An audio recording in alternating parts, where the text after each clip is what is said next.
Vamos falar sobre suicídio hoje na rúbrica que nós temos aqui, que é regular, com a nossa psicóloga, já digo nossa, porque agora já fazes parte da casa, a Raquel Ferreira. Olá, Raquel, bem-vinda. Olá, obrigada, bom dia. Bom dia.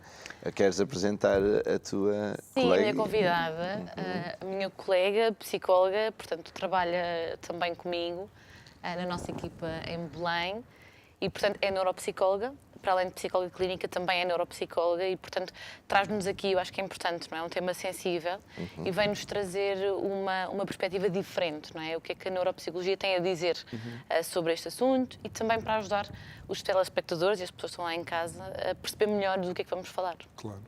Então, em relação a este tema suicídio, seria de pensar que com o avanço da sociedade, não é?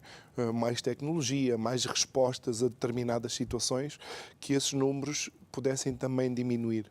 Não sei se é isso que nós vemos. Não, não é isso que acontece por diversos fatores. Nomeadamente, nós temos percebido que estas estatísticas têm aumentado, principalmente em países com médio e baixo rendimento. Portanto, isso é uma problemática, afeta também o nosso país, infelizmente, questões de desemprego. Quer dizer, o dinheiro é a causa de muitos males destes vistos. A Não falta é a causa, dele. mas é uma das. A falta dele. A falta dele, sim. E as pessoas têm que fazer face às suas despesas e, portanto, muitas vezes não conseguem e entram aqui numa espiral mais negativa da sua vida e, portanto, pode dar ou não à questão do suicídio. Depois depende muito daquilo que a pessoa própria tem, não é? A nível de ferramentas pessoais, mas também a nível de grupos de apoio, suporte primário, secundário. Isso também é tudo importante nós avaliarmos. Mas eu trouxe uma imagem que depois mais à frente poderemos mostrar, que fala um bocadinho sobre estas estatísticas para nós olharmos para isto de uma forma mais séria e percebermos que Portugal, por exemplo, tem uma média de suicídio, uma taxa de suicídio elevada, ou seja, maior do que a mundial. Portanto, isto é importante nós olharmos para isto e percebermos porque é que isto acontece e porque é que Portugal tem essa média tão elevada, sendo que o suicídio é a segunda causa de morte. Portanto, isto é importante. Portugal? É em Portugal. Em Portugal e no mundo. Também? Não só em Portugal, mas no mundo. Sim. E qual é a primeira, já agora? Sabes? Qual é a primeira? Olha, não sei. Pronto. Acho Só são sabem doenças- aquele que vos acho que são doenças interessa. cardiovasculares ou qualquer coisa. Qualquer coisa Provavelmente assim. por aí. Sim, não Ligado- quero ligado enganar, a mas isso. Sim. questões mais crónicas, sim. E agora abordando um bocado a questão e o que é que pode levar as pessoas, digamos, a essa decisão final. É interessante porque Ernest Hemingway escreveu que a vida quebra-nos a todos e alguns são mais fortes nos lugares onde são quebrados.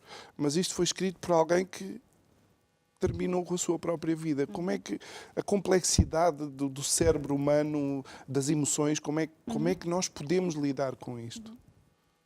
Bom, nós temos que adequar isto à faixa etária, não é? E temos os adolescentes, portanto, estão naquela altura mais de looping.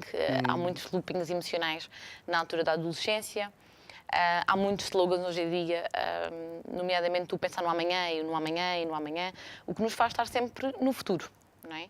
E, portanto, há que perceber aqui estas coisas todas. Assim como a depressão, por exemplo, é viver muito no passado, a ansiedade, por exemplo, é viver muito no futuro. Exatamente. E ninguém nos ensina a viver o presente e a fomentar isso, ter espírito de iniciativa, a pensarmos em nós, cuidarmos de nós e por aí fora. Portanto, a adolescência é um período desses loopings todos emocionais, em que há muitas expectativas, há muita pressão e depois é uma altura em que a imagem, os pares ganham um destaque muito importante. É também uma altura dos relacionamentos amorosos, que são assim aquela coisa para a vida e muito, muito ideal. E isso pode levar um adolescente mais isolado, ou mais deprimido, ou mais ansioso, a pensar nesta questão. Depois é importante nós percebermos que o suicídio não deve ser um tabu. Até porque todos nós, em algum momento, e há estudos que o comprovam, em algum momento da nossa vida já pensámos nessa possibilidade. Depois, obviamente, que há aqui uma data de mecanismos que se ativam e que nos fazem ponderar melhor e não executar. Mas todos nós já pensámos. E se eu agora me atirasse não sei o quê? E se eu desaparecesse? E se me acontecesse não sei o quê? Todos nós pensamos nisto. E é preciso admitir. É importante nós entendermos quando nós, em algum momento, pensamos eu só queria era desaparecer daqui.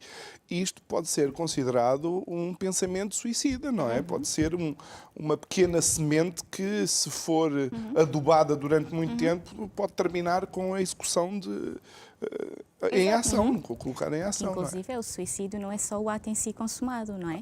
Temos um contínuo, não é? Começamos, por exemplo, na ideação suicida, em que temos esses pensamentos, essas ideias relativamente à morte, ao terminar a vida. Depois temos as tentativas de suicídio e, por fim, temos então o suicídio, que é o ato em si, consumado, não é? E temos todo este contínuo que... Ninguém salta para a última fase sem Muito passar nas provavelmente primeiras, não é? Claro. E acho que, para além disto que a Raquel esteve a dizer, é importante frisar que quem comete suicídio é essencialmente alguém que está em grande sofrimento. Não é? E pensa nos aspectos positivos do suicídio, que é isto vai ficar muito melhor se eu não existir. Exatamente. Se eu deixar de estar aqui, há pessoas que vão ficar melhor, as situações... Porque essas pessoas não querem por ter uma vida efetivamente, querem acabar com o sofrimento que estão a sentir, não é? Que é algo que elas não conseguem controlar, é algo inevitável para elas não veem outra alternativa na vida delas para além de terminarem com aquele sofrimento. Isso não terá um bocado a ver também com a perspectiva que nós, pessoalmente, temos de determinada situação? Eu recordo-me de há alguns anos atrás... Uma amiga minha veio ter comigo porque tinha terminado um namoro com alguém. João, eu não consigo viver sem ele. Eu estou a dizer amiga, podia ser amigo, não quero que estejam a entender isto, que é só uma problemática das mulheres, porque não é.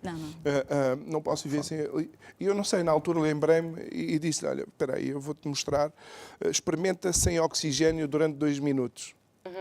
Ou seja, é conseguir dar uma perspectiva diferente para não embolar talvez o problema. Não sei se... É o poder ver outras alternativas, não é? Exato. Ou perspectivar de outra forma. Como quando alguém está a passar por uma situação difícil, visitar um hospital, por exemplo.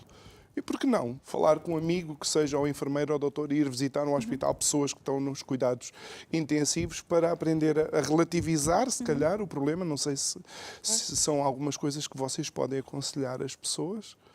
Sim, as pessoas devem procurar ajudas. Nós sabemos que, mais uma vez, a psicologia faz parte da solução e, portanto, é preciso olhar para isto. Claro. Agora, também reconhecemos que existem poucos recursos, não é? Aposta-se muito pouco ainda naquilo que é a psicologia, já se começa a apostar mais e, portanto, há mais contratações no Sistema Nacional de Saúde e já começa a haver algumas coisas e, portanto, esta atuação, seja nos hospitais, seja em escolas, por exemplo, é muito importante. Não digo que seja uma intervenção hoje em dia eficaz ou 100% eficaz, mas já é um passo para qualquer coisa e é nesse sentido que nós caminhamos. Depois existem algumas associações que também trouxemos depois aqui alguns contactos para as pessoas ficarem lá em casa, que também é importante, de algumas associações que trabalham sobre esta problemática e, portanto, que podem ser úteis, seja na perspectiva individual, da pessoa que pensa sobre isto, seja nos pares que percebem que alguma coisa não está bem, até porque em caso de suicídio, nomeadamente em casos de adolescentes, nós temos muitos sinais, nomeadamente pelas redes sociais, que pode ser visto hoje em dia como algo muito excessivo e problemático, mas também tem a sua parte positiva de nos alertar para alguma coisa que não está bem. E há bem pouco tempo, um amigo meu, com um amigo meu de escola, realmente vi um post dele extremamente estranho e imediatamente comecei a trocar mensagens com ele. Acaba por nos alertar um bocadinho, não é? E ele, naquele momento, ele estava mesmo confuso e a necessitar de uma palavra de alguém que o ajudasse. E é importante, de facto, isso que a Raquel estava a dizer das redes sociais. Voltando ao início, aos números, porque eu fiquei surpreendido de saber que nós estamos acima da média mundial. Eu penso que tu, inclusive, trouxeste algumas fotos. Vocês é que pedem as fotos também quando acharem útil. Podemos mostrar lá para casa do que é que estamos a falar. Vê lá, se conseguimos pôr as fotos das estatísticas. Exatamente. Portanto, estamos a falar, isto é um estudo da Organização Mundial de Saúde, que nos vai dar aqui uma taxa de 13,7% em Portugal, portanto, estamos a falar em 2015, e a nossa média mundial é de 10,4%, se não estou em erro. Portanto, estamos a falar de 3% a mais. É considerável. Okay. Em 800 mil pessoas, que cometem o suicídio no mundo. Portanto, e estamos a falar, esta média aponta, diz para nós percebermos melhor estes 13,7, o que é que querem dizer. Nós estamos a falar de um suicídio a cada 40 segundos. Portanto, às vezes isto tem maior impacto das pessoas pensarem sobre isto. E, portanto, é a segunda causa de morte a nível global. E estamos a falar nesta faixa etária de 15 aos 29, que também é curioso, não é? Portanto, aquele período da adolescência. Curioso e preocupante. Porque é quando a pessoa está a iniciar não só uma vida familiar nova, como uma vida profissional nova. É quando nesta se vai faixa tornar etária, um membro mais ativo da sociedade. Realmente, estes números são surpreendentes. Tem a ver com isso. Portanto, em países de médio e baixo rendimento, portanto, estamos a falar em dificuldades económicas, financeiras e por aí fora. Estamos a falar em períodos conturbados da nossa vida, seja na adolescência, não é, no formar da personalidade. Pode ser insucesso escolar, pode ser isso. insucesso também no emprego. Rejeição, não é? E depois estamos a falar em problemáticas que existem, desde o bullying, desde a questão de não ser aceito pelos pares, o namoro que, entretanto, não resultou tão bem, tudo isso. E depois a fase adulta, do querer uma casa e de muitas vezes não conseguir fazê-lo. E esta é uma imagem também curiosa que trouxemos, que curiosamente os homens efetivam muito mais o suicídio do que as mulheres. Pois é. Embora as mulheres tenham... Muito mais. Muito mais, sim. Não tem nada. É um estudo curioso. E isto quer dizer o quê? Quer dizer que os homens efetivam o suicídio, portanto, morrem por causa disso, e que as mulheres ameaçam mais. Ou seja, têm mais tentativas, mas que depois não é um ato consumado. Provavelmente tem a ver também com o facto do homem ser estruturado mais para a praticidade de fazer as coisas, não é? Pode ter a ver, porque isto é daquelas coisas, e é por isso que eu queria também perguntar à Marta, porque, por exemplo, a taxa de suicídio no Japão de crianças é enorme e é um caso completamente fora, out of the box, não é? Como é que um país daqueles... E isto leva-nos um bocado às neurociências, não é? O que é que pode despoltar este tipo de decisão final? Ok. Se calhar começando um bocadinho pelo início, explicar primeiro o que é a neuropsicologia de uma forma muito simples. Então, a neuropsicologia não é nada mais, nada menos do que a ciência que estuda a relação entre o cérebro e o comportamento, não é? Nós temos um comportamento porque temos um cérebro, basicamente é isto, não é? E, portanto, a neuropsicologia vai estudar esta correlação, quer em condições normais, quer em condições patológicas. O que é que antigamente se pensava? Que a uma dada estrutura cerebral estava associada unicamente a uma função cognitiva, uma função. Com o desenvolvimento das neurociências, de todas as técnicas de neuroimagem, provou-se que isto não é assim. O nosso cérebro basicamente funciona como uma rede, está todo interligado. É óbvio que teremos provavelmente estruturas que estão mais associadas a determinada função, a determinada coisa, mas não é algo localizacionista como antes se pensava. Pronto. Só assim não para está fazer uma... totalmente compartimentado, não é? Por isso é que isto será para eu explicar algo a seguir. Por isso é que também é possível o trabalho de intervenção, não é? Por isso é que podemos reabilitar, porque está tudo interligado no nosso cérebro. Pronto. Em relação àquela questão que colocou, isso faz sentido porque muitas das coisas que estão em causa nas pessoas que cometem suicídio está relacionado com aquilo que nós chamamos as funções executivas, que é algo que se vai desenvolvendo ao longo da vida. Portanto, em crianças ainda está um bocadinho em desenvolvimento. Portanto, se todas essas funções, essas competências que nos orientam o comportamento em relação a determinado objetivo falham, a probabilidade de fazermos algo que não está tão correto, entre aspas, será maior, não é? Pronto. O que nós em neuropsicologia conseguimos verificar é que as pessoas que cometem suicídio têm alguns déficits a vários níveis, nomeadamente a nível do controle dos impulsos, não é? São pessoas mais impulsivas, não têm aquilo que nós chamamos o controle inibitório. Portanto, têm um correr de impulso e não o conseguem quebrar. Portanto, mais facilmente passam ao ato, ok? Depois têm também dificuldade ali a nível do processo de tomada de decisão, não é? Tomada de decisão envolve que nós consigamos, dentre várias alternativas, escolher aquela mais adequada, não é?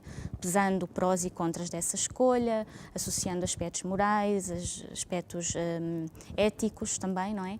A pessoa que comete suicídio não consegue fazer isto, porque para ela só há uma escolha. Ela não consegue perspectivar outras alternativas, ok?